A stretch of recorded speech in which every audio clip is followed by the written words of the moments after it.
Well, anytime you play a doubleheader in February, it's a labor of love for your club. I mean, it's a lot of preparation, and just being out here that long. The most you can practice under NCAA rules is 4 hours per day, and this was much longer than an 8-hour day for our kids. So to prepare for this is pretty difficult. But I thought our kids hung in there mentally and did a pretty good job. Obviously, and neither one of our starters today were at their very best, and we feel like they're going to be better down the road. Lucas wasn't as sharp as he's been, and for the first time out from the court, he wasn't able to throw the ball in the strike zone as well as we know he's going to be able to do. But we really believe in both those guys, and we think they're both going to be. Well, I mean, Lucas is going to come back and have a great year for us, and McCord's going to be a really good pitcher before it's all said and done at Mississippi State. But we scored runs, and that made it a little bit easier for us. But I thought we really defended the field well. We made a couple of big-time plays, and anytime you're defending well, and you're throwing strikes for the most part, you're going to have a chance to win a ball game. You were able to count on Mitchell in the first game. The second game, though, you're in a deficit. You throw Vance out there. He really delivered what you wanted. Yeah, Vance has been outstanding in the fall and in the early part of the spring. He's been really good. So, we knew that he was going to be really important to us. We really felt like he was more of an end-of-the-game guy, but we had to use him earlier than we wanted to today. So, his role might evolve just because we know he's that good, and he can throw 3 different pitches in the strike zone, and he's highly competitive. So, yeah, he really came into the game today. Probably the most valuable player of this game, just putting up a ton of zeros when we really needed it. With 4 home runs today, how much can that aspect kind of be part of the offense this year, the power?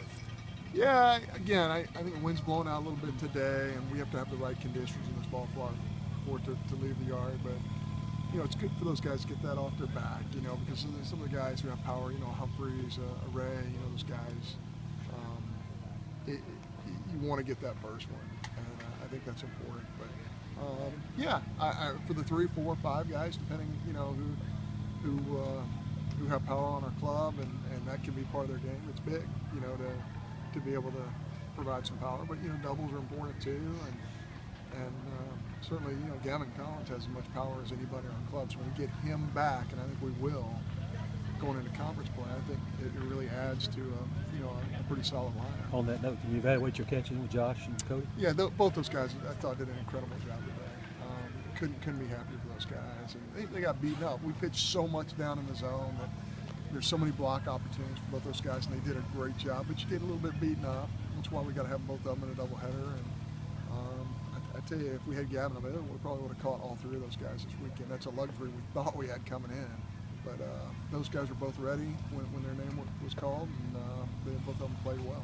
Even with the good hitting, was it encouraging to manage your runs there by taking a lot of pitches, putting balls in play, creating some errors there? Yeah, when you have a guy like Robson who can really run, and some of the guys in our order, you're going to hurry a defense a little bit. There's going to be some throwaways, and I think that's what happened. But certainly, I think Cincinnati's going to be they're going to be a really solid team in that league. They have so many young players that in their program, and the Hap kid is a real hitter. I mean, if we keep throwing that guy fastballs and he keeps hitting rockets everywhere, so we need to find a way to get him out a little bit more consistently. But they're very capable, and so it's cliche, but the scoreboard starts 0-0 tomorrow, and they're going to want a win against Mississippi State tomorrow. We've got to come out and try and win another baseball game. Decided on a plan on the mound tomorrow? Yeah, probably going to be Austin Sexton to start with.